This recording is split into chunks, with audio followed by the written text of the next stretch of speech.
알아두면 쓸데많은 삼국지 이야기. 72번째 이야기. 주공께서는 빨리 소서교를 건너도록 하십시오.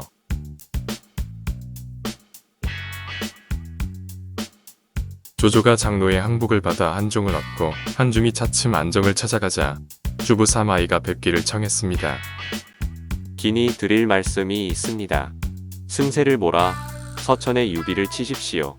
아니야. 지금 우리 군사들은 많이 지쳐있다. 한동안 쉬게 하는 것이 좋을 듯하니 그 말을 다시 꺼내지 말게. 사마이는 낙양 동북쪽에 있는 효경리 사람으로 자는 중달입니다. 그의 집안은 대대로 명문가였습니다. 그는 8형제 중 둘째였는데 그들 형제는 모두 뛰어나 사마팔달로 불렸습니다. 사마이는 20세 전후에 세상 사람들에게 비범한 인물이라는 평을 받았으며 이 소식은 조조에게까지 전해졌습니다. 조조가 사마이를 청했으나 사마이는 병을 핑계로 나아가지 않았습니다. 명문가의 후손인 자신이 황관의 손자에게 고개를 숙이기 싫었기 때문입니다. 하지만 조조가 다시 부르자 어쩔 수 없이 응했습니다. 이번에도 거절하면 조조에게 죽임을 당하리라는 것을 알고 있었기 때문입니다. 사마이는 훗날 조조, 유비가 죽은 후 제간양, 성권과 더불어 삼국백원의 제2라운드를 이끌어가게 되는 인물입니다. 조조가 서천으로 밀고 들어오지 않을까 걱정이 되어 잠을 이룰 수가 없으니 이 일을 어쩌면 좋겠소. 걱정하지 마십시오. 물리칠 계책이 있습니다. 조조가 합비의 군사를 머무르게 하는 것은 손권을 방비하기 위함입니다. 이때 우리는 강하, 장사, 계양 3군을 동호에 돌려주는 것입니다. 3군을 동호요. 말 잘하는 사람을 손권에게 보내 군사를 일으켜 합비를 치도록 하면 조조도 어쩔 수 없이 군사를 남쪽으로 돌릴 수밖에 없을 것입니다. 누구를 보내는 것이 좋겠소? 그 일은 제게 맡겨 주십시오. 이적은 손권에게 줄 많은 예물을 싣고 성도를 출발하였습니다. 유비가 이제 와서 장사, 강하, 계양세 군을 돌려주며 우리더러 합비를 들이치라 하는데 여러분의 뜻은 어떠시오?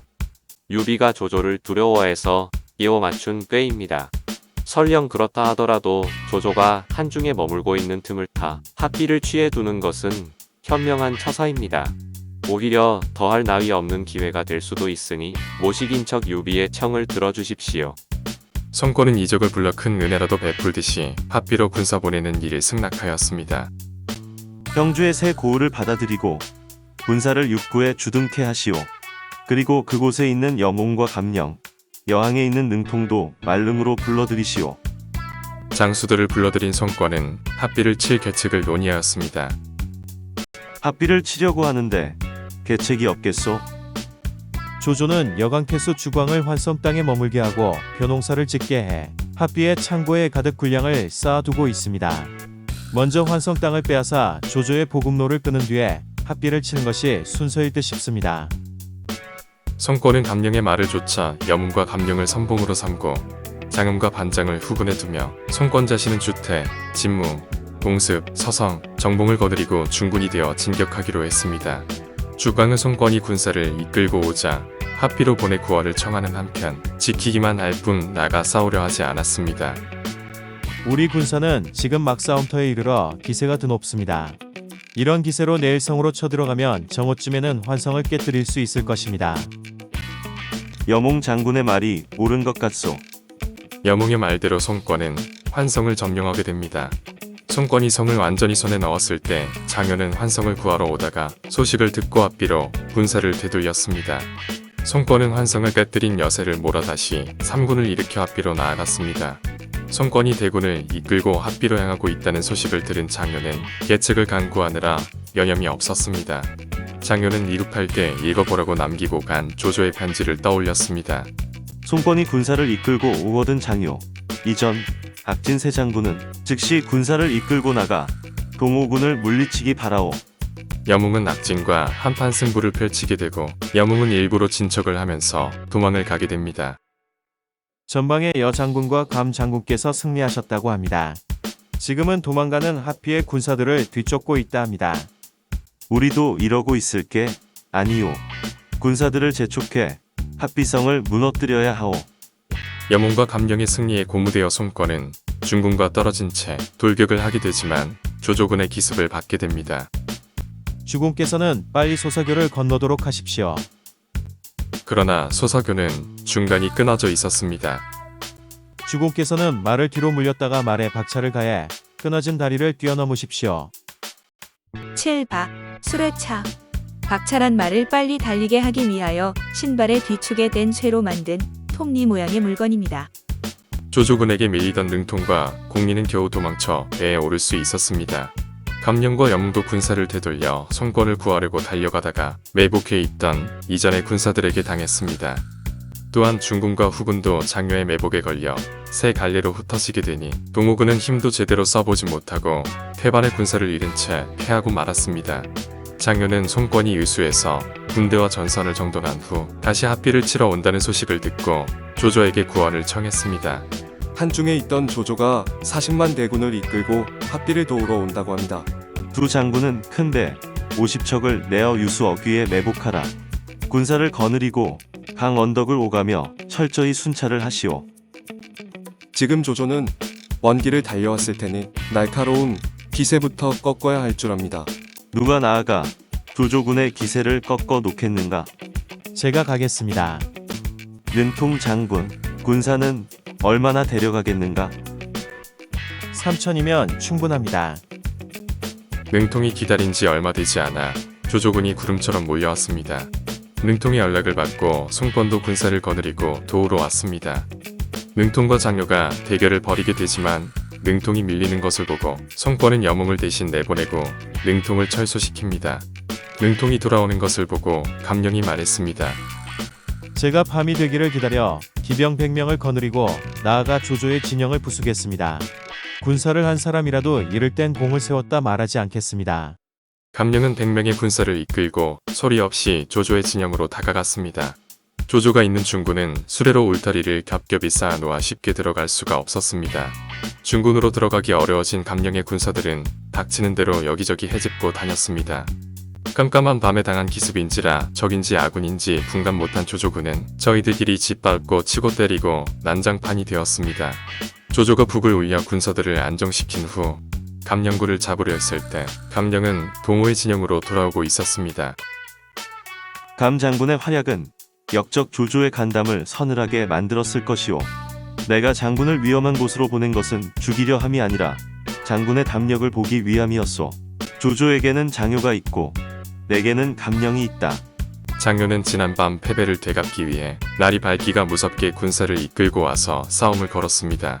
이렇게 하여 조조군과 동호군은 다시 대치하게 되었습니다. 바라건대 제가 나가 조조군과 싸우도록 해주십시오. 알았다. 5천 군마를 줄 터이니 조조군에 대적해 보도록 하라.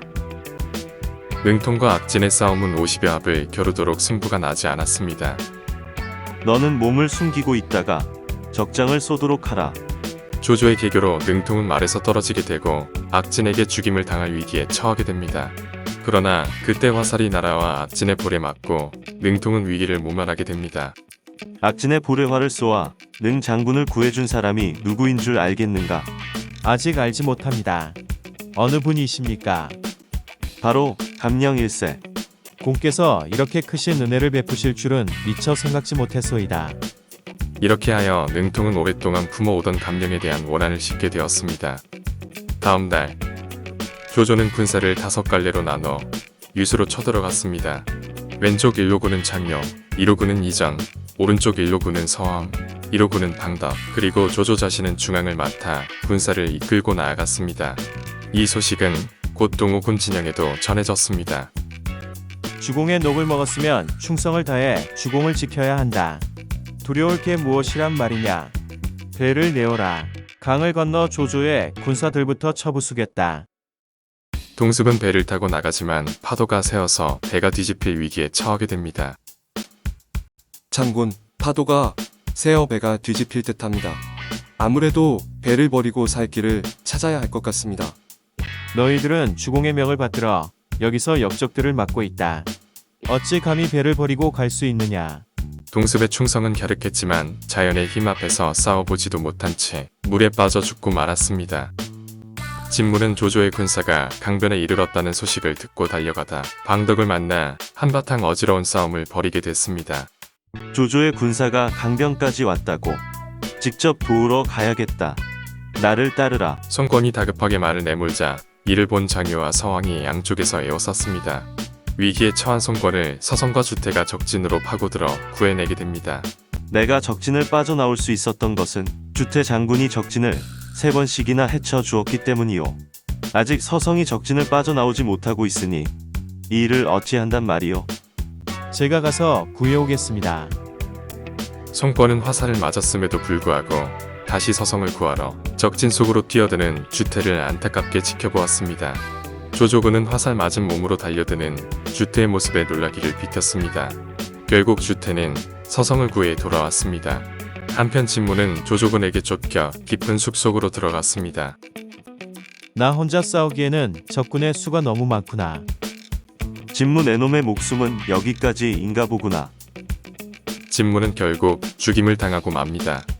손권이 탐배 위로 화살 세례를 퍼붓도록 하라. 조조군을 향해 화살을 날려라. 주공과 두 장군을 구하느라 배에 있는 화살을 모두 사용했습니다. 이 일을 어쩌면 좋단 말인가. 저기를 보십시오. 육손이 아닌가. 육손의 자는 100원으로 어려서 부모를 잃고 21의 손권 밑에서 벼슬을 시작했습니다. 성품이 어지러 손권이 형의 딸과 혼인시켜 인척으로 받아들였습니다. 멀리 떨어진 고을을 지키던 육손은 손권을 돕기 위해 10만 군사를 이끌고 달려온 것이었습니다. 조조의 진영으로 활과 쇠뇌를 퍼붓도록 하라. 육손의 기세에 눌린 조조는 많은 군사를 잃고 허둥지둥 도망쳤습니다. 죽은 진무의 시체를 찾아오자 손권은 물에 빠져 죽은 동습과 함께 성대히 장사를 치러주었습니다. 또 공이 많은 장수들을 위로하기 위해 크게 잔치를 열었습니다. 손권이 조조와 결혼 지 한 달이 지났지만 승패는 가려지지 않고 양군이 대치한 채 날짜만 흘러갔습니다. 조조의 군세가 워낙 크니 우리 힘으로 이기기 어려울 듯합니다. 싸움을 오래 끌다가는 군사들만 상하게 될 뿐입니다. 조조와 화친을 하고 인마를 더욱 조련시켜 백성들을 안정시키는 것이 나을 듯 싶습니다. 알겠소. 조조 진영으로 사신을 보내 해마다 조공을 바치기로 하고 화친을 청하게 하라. 손권의 편지를 읽게 된 조조는 만족해하였습니다. 손권은 유수 땅을 주태와 장엄에게 맡긴 다음 군사를 거느리고 말릉으로 돌아갔습니다. 조조도 손권이 물러간 후 조인과 장묘를 합비에 남겨두고 허도로 돌아갔습니다. 손권과 조조가 돌아가기는 했지만 각기 지키던 곳에 장수들을 남겨두어 대비케 하니 싸움의 불씨는 여전히 남아 있었습니다. 73번째 이야기. 뜩쥐가 제업을 따라가니 가능이 죽는구나로 이어집니다.